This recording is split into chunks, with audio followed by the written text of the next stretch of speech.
If you have genuine Windows 10 and would like to format your PC, or trying to reinstall your Windows OS, then you may need Windows product key during installation process. Therefore, it is wise to retrieve your Windows product key before you format your hard drive and reinstall Windows. Let's find out how to locate the Windows 10 product key from your PC. This tutorial is for those who have legit Windows 10 activated on their PC. Open command prompt by typing cmd in the search bar.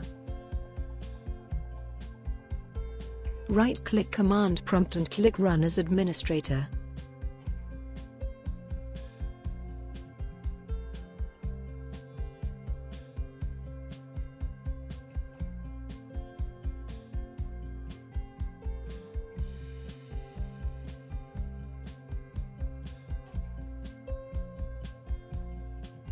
Type code in administrator command prompt window and hit enter.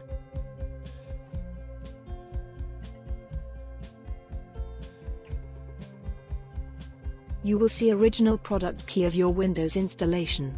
Take note of it and save it for later use.